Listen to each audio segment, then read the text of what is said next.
The Walking Dead, DARYL DIXON, episode 2 of 6.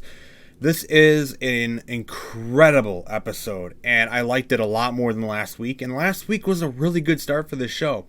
And this episode just it reinforms me that this is like, The Walking Dead is on another level now with just what they're doing in their universe. And I think it's just a very promising beginning here with all these spin-offs, and especially with DARYL DIXON. This show is, I think, really well done. And I am just so fascinated and interested in the story they're building in this show. Especially after the second one, it was just so good. I really enjoyed this one. So we're starting this episode off very differently than the whole vibe of the last episode.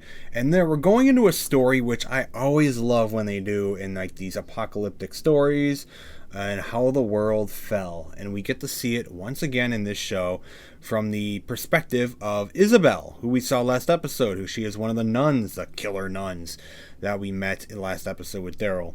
And she's the one who helped Daryl, and she's like one of the last two that remain from that group. So we get to jump back in time to see what the hell happened to her, because the whole world fell everywhere.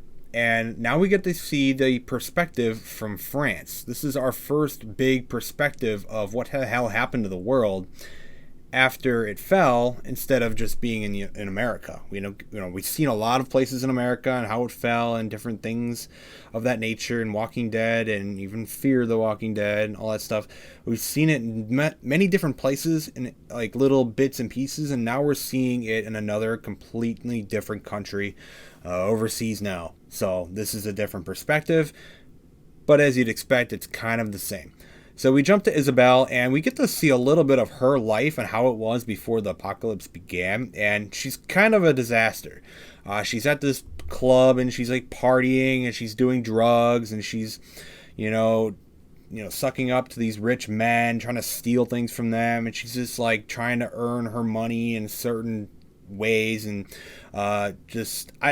she's not living the greatest life, and she's just kind of getting by and doing whatever she can to really, earn money or get some sort of money in some way. And she's trying to, as they showed as she left the club, that she's got all these different watches in her purse, and I think it's from the watches that these different men, like these rich men that were in the club and partying with her, and she did a bunch of dancing and drugs and stuff. And that's kind of what we get to see, like this glimpse of how her life just wasn't that good. And I mean, at the last episode, we got a little bit of like Daryl seeing her scars on her arm and seeing like, oh, she's got like demons or something that she's dealt with too. And we did get to see, I think, her scars again in this episode when she was there. And I don't know what that necessarily is supposed to mean, but we get to see here that her life wasn't the greatest. It really wasn't. She was really doing some not great stuff just to kind of get by, maybe. I don't know, but that doesn't last too much longer. So we cut to Isabel. She walks out, just kind of done with the night of whatever the hell she just did, and she pulls out a cigarette, and she's just kind of relaxing in Paris. So you can see the Eiffel Tower all lit up, nice calm night until it's not. She looks over across the water, over the railing over there on the side, right across from her, and she notices that there's a scuffle between some people. And, maybe it's just a fight breaking out by some people, a little weird. You would notice that, of course. It's not normal. And this is The Walking Dead. We know what it is. We're jumping back. If we're going to jump back in time during an apocalyptic zombie show, they're going to show us what the hell happened. So she notices something's a little weird with this one. There's like these people stumbling around. There's people getting hit by a car. And she's like, what the hell is going on? So she just kind of backs away and heads to the train station. So yeah, I always love the apocalyptic zombie beginnings. And not even just zombie shows, but just when you have an apocalyptic show, I really love the whole story of how the world fell and the whole process of how it happens. I always find it super interesting on how a movie or a show will tell it in their own way. And we've seen this before in The Walking Dead, but this is another country now. We're exploring someone else's perspective during it, and I always find it fascinating. I always do. So she's in the train station waiting to get on the train, just kind of get out of there because she just witnessed something kind of weird. As this train comes by, there is chaos within the train as it comes by. It's like, what the hell? This is all happening at once. Like there's no like casual, just kind of, coming and going every now and then. There's like some random case. No, out of nowhere, like there is this insane outbreak of just walkers. And I don't know if this, I'd have to go back and watch Fear the Walking Dead. I know Fear the Walking Dead, it ended up terrible. Whatever it's doing now, ignore that crap. I know at the beginning, that show did focus on the beginning of the zombie apocalypse. And that was one of like the main shows that really covered it, because there's not many of the Walking Dead shows that have really covered the beginning of the zombie apocalypse in totality. Because obviously The Walking Dead began with Rick Grimes waking up from a coma after the world had already fallen. So we've gotten little glimpses and flashbacks, but we haven't gotten like a very large story yet of what really happened. We don't even know where this thing came from yet. They haven't told us that yet. We haven't gotten into a cure storyline or anything yet. So if you really think about it, the whole zombie virus and what the hell happened is a very big mystery still. So it's kind of interesting to see how quickly everything just snapped. And especially in France here, everything is just at once. It's just snapping. And there's walkers everywhere. And they're starting to take over. And it's kind of crazy, because she was literally living her normal, awful life that we saw. And suddenly this world is flipped upside down in an instant. We do get to see some walkers actually come from the side as well after the train comes and stops. So there's walkers already there as well. So there's walkers everywhere. Isabel heads back out into the city and the streets, and she runs across her first walker. I would say this is like her first walker that she's officially run across. It's like crashed on the side. It's like, slumped over against a garbage, can or whatever. And it looks up, you can see it's all bloodied and, person, fresh new walker. And it's like this whole new crazy world that's flipped upside down, and she's no idea what the hell's going on. So I would assume her husband or boyfriend, one of the two, I don't really know. He ends up coming into the picture out of nowhere in the scene. Maybe he was coming to pick her up or something. I have no idea. But this is a character that she knows, at least in the past here. And he comes in his car and he like hits the walker, and he is there to save the day, get her out of that situation. And it's basically like, what's going on? I need to get to my sister. I need to get home. I need to, figure out what's going on. And we do cut back to Daryl in the present. Daryl and Isabel and, Lawrence, I guess that's the kid's name. I don't really know how to say the kid's name yet, but the main kid in the show, Lawrence, and the other nun lady as well. There's like 4 in this group, and they're traveling around trying to get this kid to wherever he needs to go. And Daryl also wants to get to this port so he can get home. So they're just kind of traveling with their mule. We cut back to the flashback, and Isabel gets home. They get home, and she confronts her sister and says, we need to get the hell out of here. Something's going on. Her sister's kind of oblivious to what's going on, and she doesn't really know what the hell's going on at all. Nobody knows what's going on, but her sister, doesn't seem to even know. It just happened overnight, and there's no sense of, warning or anything. This is just suddenly invading France, and they need to get the hell out. So we do jump back to the present day in France, and Daryl's is kind of riding around with the mule, and they come to a stop once they hit a little town. The mule comes to a stop, and there's a bunch of walkers, because there's always a bunch of walkers there to ruin your whole day. He shoots the gun in the air. He sends the mule off to run and distract the walkers, and they head off on foot. And once they head off on foot, they immediately get ambushed by people, because that's how this world works. You're always going to get ambushed by some random group, and Daryl runs off to, chase whoever just shot an arrow at them, and he gets confronted by a bunch of kids in masks. And once he hit this shot right here, I'm watching it, and my immediate reaction is like, what the hell are we doing again? The Walking Dead does this all the time. And it's kind of exhausting to see them run into all these different groups, all these different random groups that want to kill you. It does get a little old, but after we got into the story a little bit and how Daryl interacted with this group, I actually really ended up liking it. So it's a group of kids, and he's captured. They get Isabel and the others as well. and they're captured. They interact with their leader, and the leader is like this young girl who is basically the leader of all these children. So it's literally a big group of children who are surviving, and there's really no adults except for one that's sick. So she's kind of the leader for now, and she confronts Daryl and confronts Isabel. She finds out that Isabel and the other lady are two nuns, and then you got the kid, and then you got Daryl. And Isabel does lie and say that he is Father Daryl. So it's a funny little joke there with Daryl. It's always funny to see Daryl. There's a few little things with Daryl in this episode. It's just funny to watch because he's such a different character. He's such a cool character to intertwine with all these like religious people and just the religious storylines and just how different these characters are compared to him. And he's like, Father Daryl. He's like, really? That's what you came up with?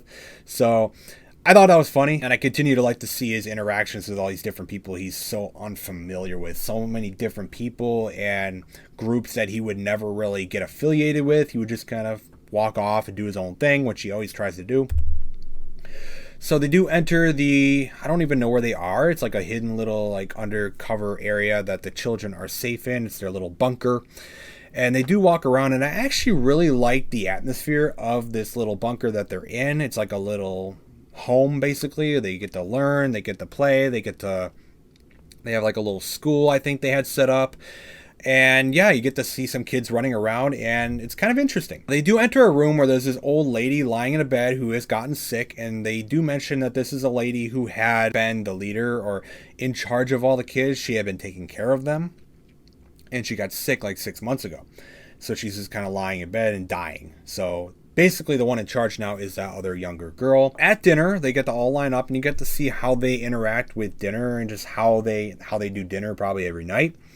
And you get another really cool scene with Daryl, which I thought could have been played off very like comical and funny, because Daryl is not a religious guy. You can tell his character. I think that's something they're trying to do in this show, is they're trying to make Daryl a little bit more in touch with make like a religious side to him, maybe find a religious side to him in this show that he hasn't really had before. So because they're still going on with this Father Daryl persona that Isabel made up, the young girl asks Daryl to say a prayer before they eat, and I thought it was maybe going to be something kind of funny, a little kind of cringe, like he doesn't know what he's doing, but he actually does give a very good little speech there before they eat, and it's just kind of a good scene. I thought it was a really interesting and really good scene. It was just a really well done scene, and I thought it was very just well done with Daryl.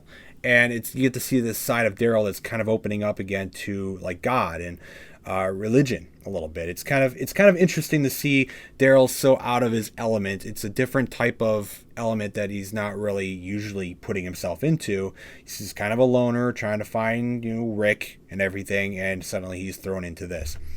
So after dinner, they all kind of clean up, and they start to talk about, how they can help each other, because they obviously lost their mule, and he shot off the gun and let the mule run off towards the walkers.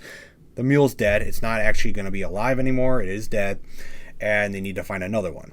And the kids, they want to help this old lady who is dying in bed. So they come to this agreement that there is this old man, or there is this man living off in a castle somewhere nearby. Literally a castle, and he's like hoarding everything that they could possibly need. He's hoarding medicine, he's hoarding food, and just a bunch of different stuff like that, all for himself. And they can't really get into there, and they've been trying to get in there, and it's a difficult challenge because he's got himself guarded. He's in a literal castle. So they do make the agreement that like, okay, they'll go there, he'll get a mule, and then they'll get medicine for the old lady who's dying. And after that, they do go into a different room, and they actually show off that they have television. They have a TV, and they have different shows that they can plug in and watch. They had a kid off to the side kind of rolling or like riding a little like electrical bike that'll kind of power the TV. And they can watch a TV show if they have something to plug in. I thought that was kind of interesting. I know in The Walking Dead, they had like movies. They had this whole thing in like, I think it was season 9, where they had this whole story of trying to get a projector so they could play a movie at the Kingdom. And they have a whole TV to watch. So I think that's kind of cool. After that, Daryl does mention to Isabel, because Isabel noticed that Daryl knew the show. And he mentions that this is a show that he used to watch with his brother, Merle, as they were kids. So it's another kind of a slight mention of Merle, a character that has been long gone now, but it's always a part of Daryl, as well as Rick. And I'm sure we'll probably get some Rick mentions in this show too, I would assume, going into it. But Daryl also does mention that the old lady, she's going to die. She's going to die, and he can't really help her, but he's going to tell the kids that, we'll go get medicine so they can also get their mule. So Daryl's kind of lying. So we do cut back to Isabel's story with her sister and I would assume her boyfriend or husband, and they're trying to escape basically this collapsing world that they're now in. And her sister is sick, and they come to the realization that, her sister's been hiding something. She's like 7 months pregnant. So her boyfriend, husband, whatever, he pulls her to the side and he tries to confront her and say, we can't bring her along with us. Like, this world is completely collapsing. It's going into chaos. And we have this place that we need to get to and I want to get us to. And it's kind of like scummy in a way. He's a little scummy. He's a little like, not supposed to like him. And he kind of pulls her to the side, says, we need to leave her. So they kind of embrace a little bit, and she actually steals his keys without him knowing. And after she does that, she goes over to the car, drives off without him, and they leave him behind. So I'm assuming we're never going to see him again, maybe. She drives off with her sister towards a very familiar place. So her sister is now pregnant, and she is sick, and she has abandoned her, I'll just say her boyfriend. I did put this shot in here because I thought it was very cinematic. It just looks really cool. And again, this cuts back to what I even said last week with DARYL DIXON here in France. Like, you get so many different visuals in this show that you just wouldn't have gotten in The Walking Dead. And I don't think it's mainly just because of the location change. I think it's maybe the budget. I think there's a little bit more care put into this show than there was maybe those last few seasons of Walking Dead. I think the last few seasons of Walking Dead, there was some really good stuff, but I just felt like we were in the same place and we were just kind of jumping around all over the place. And it didn't feel as put together as this show so far is to me. Daryl and the young lady there, who is the leader of the children, they're going off to go to this castle and get these supplies from this man who is hoarding them. So as they do that, Laurent, or I don't know his name yet totally, Laurent, the kid that is with Isabel and them, he's trying to make friends. The kids don't like him. It's kind of like a trope we see in a lot of shows, and you get kids interacting. There's always like these bullies or things like that. And you get a little interaction with him and the kids. They don't like each other at first, and they're kind of doing a little thing where he runs off and he kind of gets a little lonely. Going back to the flashback, we get to see Isabel and her sister again, and they end up running across a crashed or parked like paramedic ambulance on the side, and they don't know what's going on. Maybe they can help them because her sister is pregnant and in pain right now. There's something going on. They said, is there a medic? And they come across a bunch of walkers, because of course there's a bunch of walkers. So obviously they're not getting help there. And this is where her sister gets bit. So you can see it here in this shot. Her sister does get bit on her arm, but at the time, this isn't really a thing that they wouldn't necessarily worry about. They don't know what's going on yet. They don't even know what's going on with these people yet. They just know they're coming at them and they're kind of being aggressive and they're like trying to hurt them. So they're getting back into the car real quick and they drive off. So there's nothing really to worry about, I guess, getting bit yet. It's a little weird, like what the hell's going on? Why is this thing biting me? Why is this person biting me? But the whole world is still new to this, and it's kind of fascinating how there's not much emphasis on her getting bit. So we got back to the kid, Laurent, and he does run across the mule. The mule is kind of getting eaten by a dog. I'm sure it got all mauled up by walkers beforehand. So it is dead. We assumed it was dead. Daryl, even them, they all knew he was going to die. So he's a little sad about that. And he does confront Isabel later about it, how, like, you lied to me. You said that the mule would be fine and we would find him again, but they found him all right. He's dead. So we cut to the castle, and it's a literal castle. They're literally there at a castle to go and confront this random dude who is hoarding everything. You got Daryl there. And then once they get to the castle, this guy's literally got a moat filled with walkers. So I think that's kind of cool, actually. I think it's kind of an interesting dynamic to set Daryl up into, and you literally have the bridge right there as well, and you got the gate up. So you got the bridge drawn up, and he can't get into the castle. And I think it's kind of cool because now you got this whole scenario where you're in this apocalypse and you kind of got like an old style medieval castle in a way. And I think it's kind of an interesting mix there. And you got walkers in there like down below instead of water. So you cut back to the flashback, and we are now at a familiar place where Isabel and her sister have driven off to a very familiar place we saw it last episode. It is the place with the nuns. So this is the place where we found Isabel and everyone like that last episode. This is where she ends up staying for the years to come. So her sister there, they get there and they literally just wrap up her arm like nothing, like obviously something happened, but they wrap it up like, oh, she got a wound. It like, it bit her, and they're just kind of like, okay, whatever. We all know what that means though. Like if they knew exactly what that meant and she knew she got bit, they could have cut her arm off. But at this point in the apocalypse, like the apocalypse has hardly even happened yet, so they don't even know to do that.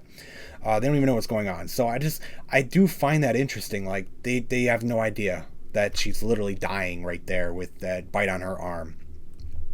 Now she does confront Isabel and say that like, I'm going to die. Will you take care of my kid once I die? She continuously makes assumptions that she's going to die. She thinks she's going to die.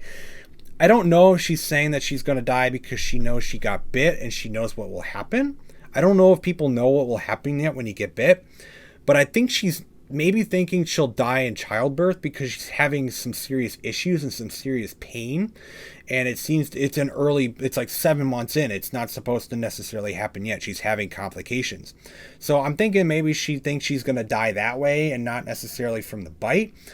But little do they know she's literally dying from the walker bite anyways. We cut back to Daryl, and I think it's kind of cool. He's got to get over that bridge that is drawn up. He throws like an anchor up. He's got a rope, so he climbs over. He gets in there, and he's going to go find this guy who's in there and hoarding everything. So he gets into a cellar. He finds one of the kids that this guy took captive, and he hands him a gun. He tells him to distract the guy because that old guy that's been hoarding everything, he starts shooting at them because, of course, he starts shooting at them. So he starts shooting at them. Daryl hands him the gun, tells him to distract him while Daryl runs off to go find this guy. And while Daryl runs off, I am surprised because the guy that's shooting at them, he does see Daryl. He does see Daryl run off. And I think it's interesting that he has no care in the world to where Daryl went, because you think this guy would be a little cautious of someone coming up on him. So Daryl does run up on him, and he has no clue whatsoever that Daryl's even there. Kind of weird. I did think that was weird. Daryl runs up on him. He's just some random guy. He's a freaking lunatic. Some crazy, weird guy. He's from Texas. He says, I'm American too. I don't know how he got there, but, he's hoarding all this stuff. He's a piece of shit. And Daryl just kind of tells him to get the hell out of there. Let's get out. Let's go. Yeah, we're dealing with you. And while we get an interaction with Daryl and this guy, we do get something with Daryl. We do get an interaction where he does mention different places that he's been. So the guy said he's from Texas, and Daryl said, hey, you don't need to go. There's nothing for you back at home. You don't need to go back home because there's nothing back in Texas. So we do know Daryl has been his way. He's been to Texas on his journey to find Rick. I would assume that's what that is. He said like something about the East. He saw in Texas. So we get a little glimpse of story there of where Daryl ended up going on his journey before he ended up getting stranded all the way to France, because we do know he left at the end of season 11. So I think that's kind of cool. I think we might get a little bit more of that going forward because we need to know how Daryl got to France. That whole story needs to still be unfolded.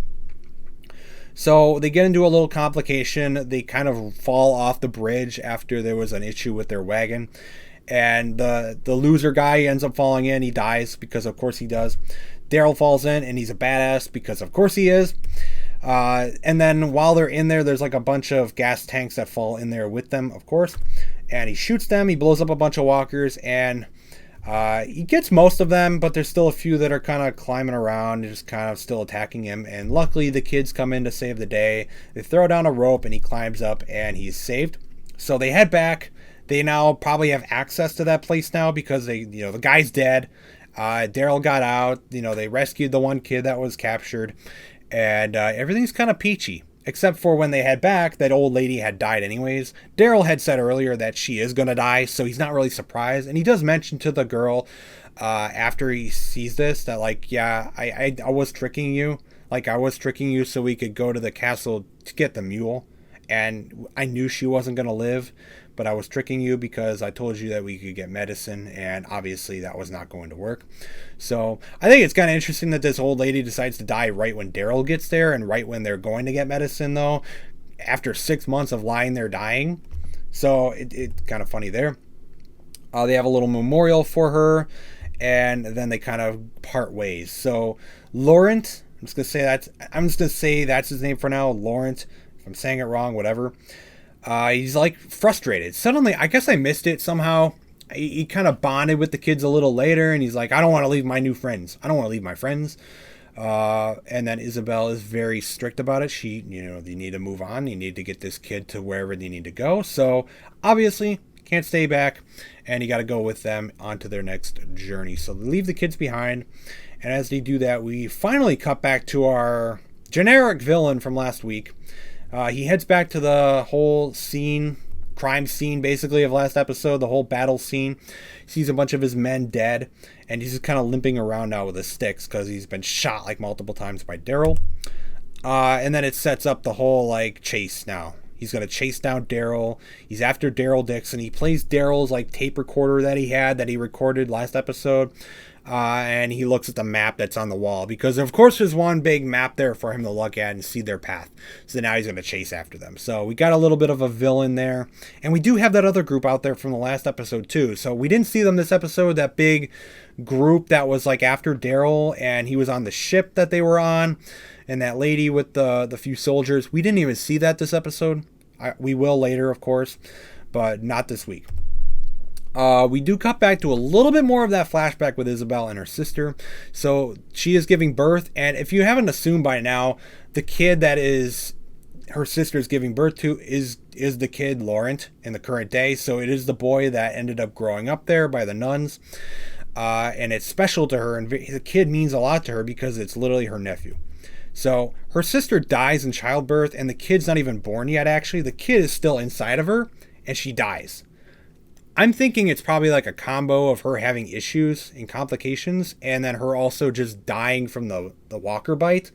But she dies during childbirth, and before they even get the kid out, she awakens. She reawakens as a walker, and they literally have to cut the kid out while she's an animated walker. And they really don't know what to do yet. They don't really stab anything in her head to put the walker down. They don't know how to do that yet necessarily. They don't know what's going on, but they do cut the kid out, and they save the baby. So I'm thinking maybe this is why they think the kid is so special, because it's her sister's kid, and he was born after her death, after she became a walker.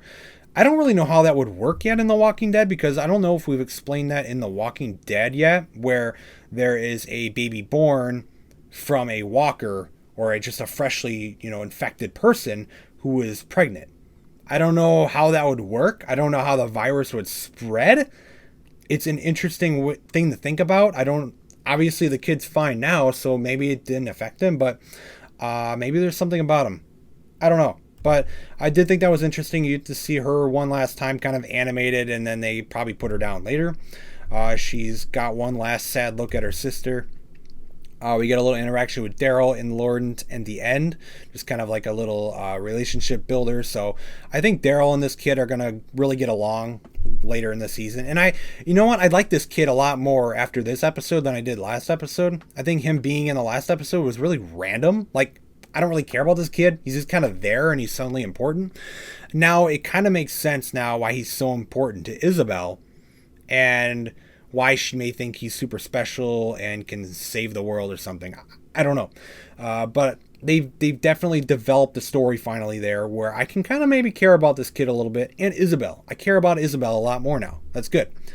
The end of the episode is Isabel looking at a statue. You see St. Laurent. There's a statue there, and that's how she chooses his name.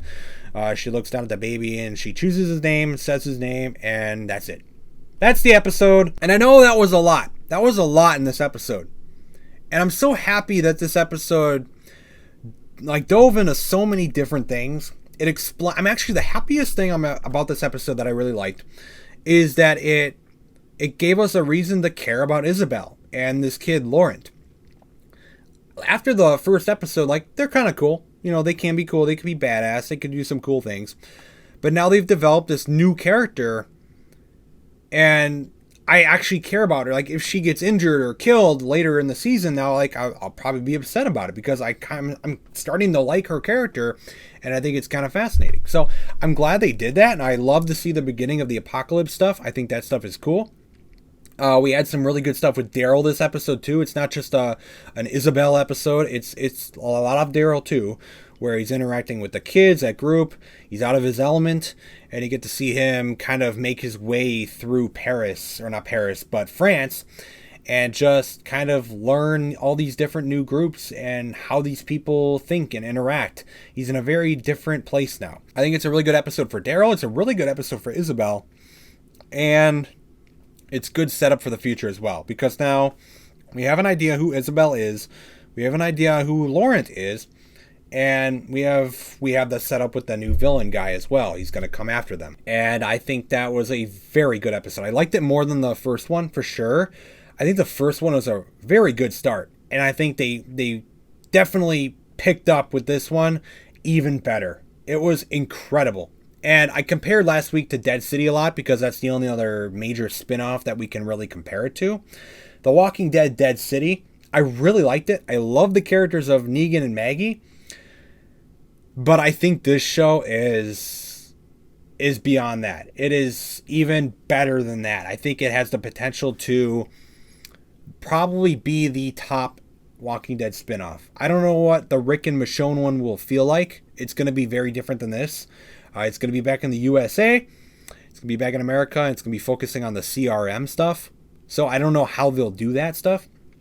But this show right here is really good. It is really, really good. And I'm really liking it. And I hope a lot of people are liking it too. Again, I don't know really how to look at the trends of Walking Dead. I know it's not as big as it was years ago. But I think some of these shows, with the quality that these spin-offs are having, I hope the word of mouth can get out there, because I think this is great. And I think a lot of people are really going to love it. If you compare this to season 11 of Walking Dead, again, I like season 11 of Walking Dead. This is far better. This is like far better, so far at least. And I'm very happy with what this show is so far. I wish it was more than 6 episodes, but I know it probably benefits the show overall. You can get the story told in a much more concise time rather than a bunch of filler stuff. And I think they're doing it really well. So, very great episode. And I'm very much looking forward to episode 3.